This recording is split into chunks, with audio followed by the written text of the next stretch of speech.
मान्य दगड़ियों, उत्तराखंड विमर्श में आप सभी स्वागत है। मी छौ मुजीब नेथानी और आप देखना लग्या छन उत्तराखंड news24.com। अब उत्तराखंड में चुनाव आने वाले हैं 2022 के, और अभी तक ये लग रहा है कि बीजेपी और कांग्रेस ही मुख्य मुकाबले में होगी। परंतु मित्रों, इस बीच जो सोशल मीडिया पे उत्तराखंड के विषय में बातें उठनी चाहिए थी, वो हमें लग रहा है कि दबाई जा रही हैं। उसे दबाने के लिए विभिन्न रास्ते जो हैं वो तय किए जा रहे हैं, जिसमें सबसे बड़ा मुद्दा जो है हिंदू मुसलमान का है, और दूसरा मुद्दा जो है देशद्रोह का उठ के आएगा। हिंदू मुसलमान के बारे में जितनी भी खबरें हैं वो बहुत तेज़ी से स्प्रेड आउट होती हैं, और उस वजह से जो है जो हमारे मूल मुद्दे हैं उन पर ना तो बीजेपी कोई चर्चा करती है, क्योंकि वो करना नहीं चाहती, और ना ही कांग्रेस कोई चर्चा करती है। तो हमें जो है किसी भी मुद्दे को हिंदू मुसलमान के एंगल से ज़्यादा जो है भारत के संविधान के हिसाब से देखना चाहिए कि भारत के संविधान में अगर कोई भी व्यक्ति संवैधानिक रूप से गलत करता है, कोई कानून तोड़ता है, तो उसके खिलाफ, चाहे वो हिंदू हो चाहे वो मुसलमान हो, कड़ी कार्रवाई होनी चाहिए। कोई आदमी विद्वेष फैलाता है तो उसके खिलाफ कड़ी कार्रवाई होनी चाहिए। कोई आदमी सड़क के किनारे मजार बनाता है तो उसके खिलाफ भी कड़ी कार्रवाई होनी चाहिए। जो कोटद्वार में जो है, जो मंदिर जो है, जो अवैध ज़मीनों पे गंदे नाले पे बने, उसके खिलाफ भी हमने कार्रवाई करने की बात कही है। और जो मस्जिद जिसने अतिक्रमण किया था, जिसके गेट ने, मस्जिद वालों ने अब वो अपना जो अतिक्रमण है वो खुद ही हटा दिया है। तो जब हम कानून के हिसाब से बात करेंगे तो कोई भी आदमी जो है, और उस पर अड़े रहेंगे, तो कोई भी आदमी आपसे कोई गलत बातें नहीं करेगा, विद्वेष वाली बात नहीं फैलाएगा। इस बात को देखने की ज़रूरत है कि किसी भी एंगल को नियम और कानून के हिसाब से देखना चाहिए। और जो है कल जो है आम आदमी पार्टी के लोगों ने यहाँ जो है गलत तरीके से होर्डिंग लगा दिए थे, जिस पे हमने नगर निगम के नगर आयुक्त को ये कहा है कि आप जो है उसमें जुर्माना लगाने की कार्रवाई करें और वो अवैध होर्डिंग हटाए जाएं, क्योंकि आप फ्री बिजली देने के नाम पे हमारे शहर के साथ जो है गलत काम नहीं कर सकते। तो इसके लिए हमें चौकन्ना रहने की ज़रूरत है। तो जहाँ तक मैं आ रहा था कि हमारे में मुख्य मुद्दे भटकाए जा रहे हैं। हमारा मुख्य मुद्दा बिजली नहीं है। हमने कभी बिजली फ्री करने की कोई डिमांड की? किसी आदमी ने कहा कि बिजली फ्री कर दीजिए? और बिजली विभाग में तमाम ऐसे काम होते हैं, अगर कोई आदमी बिजली का बिल नहीं दे पाता तो उसको बिजली के बिलों में छूट दी जाती है, गरीब आदमियों को छूट दे दी जाती है, और ये अधिकारियों के पास जो है ये निर्णय सुरक्षित हैं। हमारे मुख्य मुद्दे क्या हैं कि हमारे जो गांव हैं, वो जो पलायन हो रहा है वो कैसे रोका जाए। हमारे जो युवा हैं, जो आज मैं समझता हूं कि 10 लाख के आसपास के युवा जो हैं वो जो हैं बेरोजगार हैं, ना तो उन्हें बाहर काम मिल पा रहा है, ना उन्हें यहाँ काम है। उस मुद्दे पे कोई बात करने को तैयार नहीं है कि इन लोगों को कैसे रोजगार मिलेगा। अब आप ये देखिए कि भाजपा जो है आजकल 100 पद इसके, 20 पद उसके, 200 पद इसके, इस तरीके के रोज़गार की बात कर रही है। सरकारी नौकरियां जो हैं, तो करीब करीब 18,000 से ज़्यादा रिक्तियां जो हैं हमारे विभागों में हैं। कुछ लोग कहते हैं कि अगर इनको भर दिया जाएगा तो पैसा कहाँ से आएगा? तो ये प्लान्ड बजट पहले से ही होता है। जितने पद होते हैं उसके हिसाब से जो है केंद्र सरकार हमें बजट आवंटित करती है। अगर हम उसका उपयोग नहीं कर पाते, लोगों को नहीं लगा पाते हैं, तो ये हमारी गलती है। और इन 20 सालों में आप देखिए कि पीसीएस की, मेरे को जहाँ तक समझे कि 2 ही बार जो है परीक्षा हुई है। अगर एक बार और भी जोड़ ली जाए कि हमारी समझ थोड़ा कम हो गई, तो 3 बार हुई है, जबकि ये परीक्षाएं हर साल होनी चाहिए थी। तो उस हिसाब से जो 10-5 अगर 10 लोग भी हम कहें कि पीसीएस में निकलते, तो इस समय जो है 200 लोग हमारे राज्य के जो हैं वो पीसीएस अधिकारी होने चाहिए थे, जबकि जो है 2 भर्तियों में जो है 40 भी लोग नहीं हैं।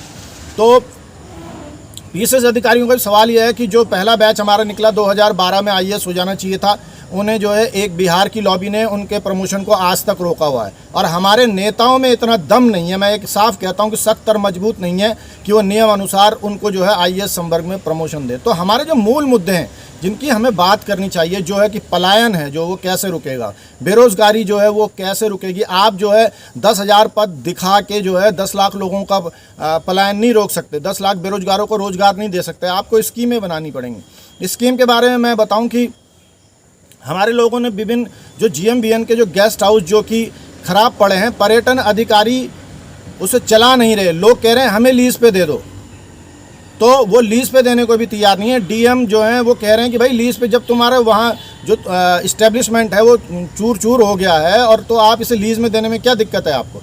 पर नहीं, पर्यटन अधिकारी उसे लीज़ पे देने के लिए तैयार नहीं है।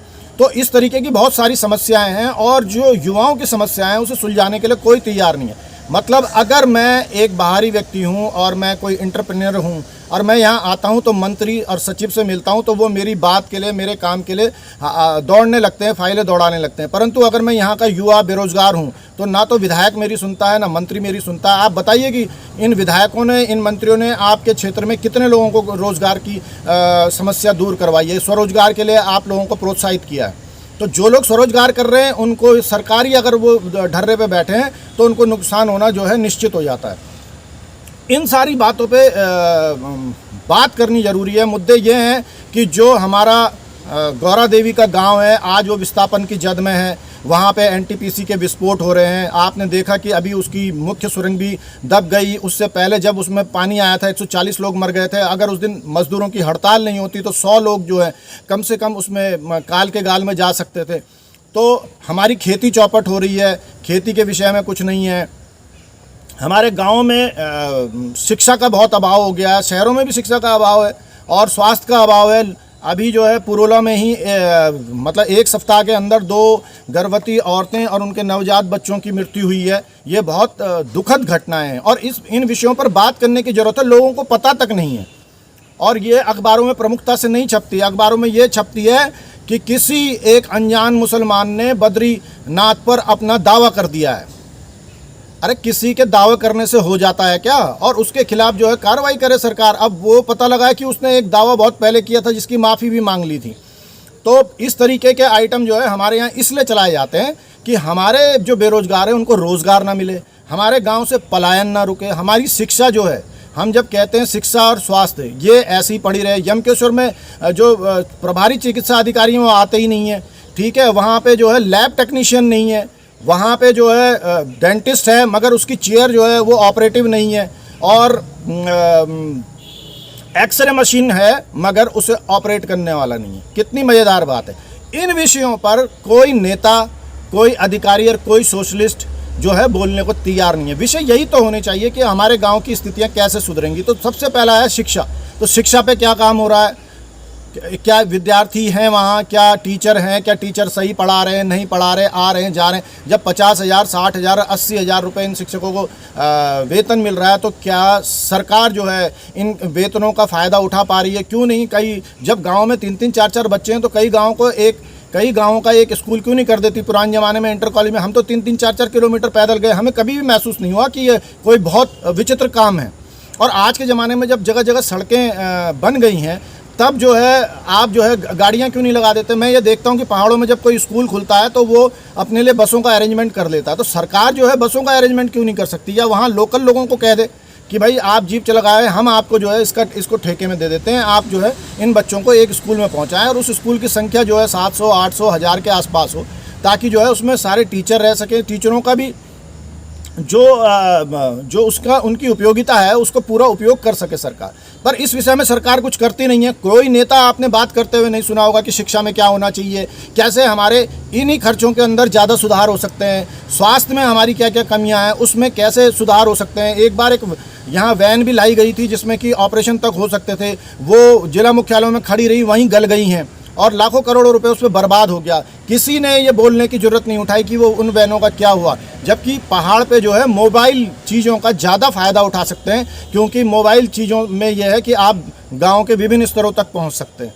परंतु इन विषयों पर कोई बातचीत नहीं होती है, ना नेता लोग करना चाहते हैं और ना ही इन विषयों को कोई और उठाए, ऐसा कोई माहौल बनाना चाहते हैं। ये सब माहौल की बातें होती हैं। अब जब हिंदू मुसलमान चल रहा होगा तो रैनी गांव विस्थापन की जद में किसे क्या पता है। अब आपको ये बता दिया जाए कि कम से कम 600-700 गाँव ऐसे हैं जिनको विस्थापन होना है, परंतु हमारे नेता जो हैं रिस्पना के किनारे जो अवैध रोहिंग्या बसे हुए हैं, जो अवैध बांग्लादेशी बसे हुए हैं, उनको जो है ज़मीन दिलाने में ज़्यादा उत्सुक हैं, बजाय कि हमारे पहाड़ के जो असली विस्थापन की जद जिनको असली ज़मीन चाहिए उनके बजाय। तो इसलिए वो हिंदू मुसलमान करते हैं। और अब तो कांग्रेस का कहीं शासन भी नहीं है इतने बड़े स्तर पे, तो जो ये मुसलमान वाली जो स्ट्रेटजी चलती है वो अब क्यों चलती है? अगर कोई मुसलमान गलत कर रहा है तो आप उसे उसी समय रोकिए, पुलिस आपकी है। पर मैं आपको बता दूं कि मैंने खुद इस बात को महसूस किया है कि जब कोई मुसलमान गलत भी करता है तो उत्तराखंड की भाजपा सरकार की पुलिस उसे ही संरक्षण देती है। तो क्यों देती है ये तो पुलिस को पूछने की ज़रूरत है।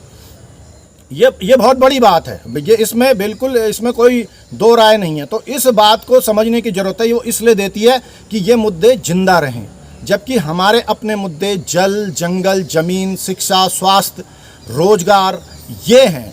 तो जल, जंगल, ज़मीन, शिक्षा, स्वास्थ्य, रोजगार पे कोई बात ना हो, इसलिए जो है सरकारें जो हैं हिंदू मुस्लिम, देश प्रेम, देशद्रोही, ये जो है धर्म से भ्रष्ट हो गया, ये अला हो गया, ये फला हो गया पे है। तो हमारी कोशिश यही है कि हम उत्तराखंड के हर मुद्दे पे बात करें और आप लोगों से ये कहें कि आप हिंदू मुसलमान की बात करते हैं, अच्छी बात है, नियम के अनुसार उन्हें उसी समय सज़ा दी जाए और इसकी कड़ी से कड़ी सज़ा की हम भी वकालत करते हैं। और उसमें जो है एक कानून हो जाना चाहिए कि अगर जो है किसी धर्म विशेष का कम क्षेत्र है, कोई लोग कम रहते हैं और वो कोई गड़बड़ करते हैं जिससे कि बड़े क्षेत्र के लोगों को नुकसान होता है, तो उसकी जो है त्वरित जो है उसका निपटारा किया जाए। क्योंकि ये जो लंबित योजनाएं हैं ये जो हैं क्षेत्रवासियों में भय का वातावरण उत्पन्न करती हैं।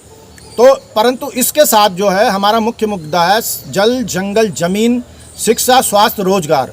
इस पर सरकार क्या कर रही है, इस पे हम जो है उत्तराखंड न्यूज़ 24.com पे लगातार आपके साथ रहेंगे और बातें करेंगे, लाइव आएंगे। अगर आपको उत्तराखंड न्यूज़ 24.com में अपनी बातें कहनी हों, चाहे वो हिंदू मुसलमान से संबंधित हो, चाहे वो रोजगार से संबंधित हो, चाहे पलायन से संबंधित हो, किसी भी बात से संबंधित हो, पर तर्क के साथ आप विरोध कीजिए हमारा, पर तर्क के साथ। तो हम आने वाले हैं शीघ्र ही उत्तराखंड न्यूज़ 24.com पर लाइव हम जो है उसका प्रसारण करेंगे और आप लोगों के साथ संवाद बनाने की हम कोशिश करने वाले हैं और ये करेंगे। आज के लिए इतना ही। जय उत्तराखंड, जय भारत।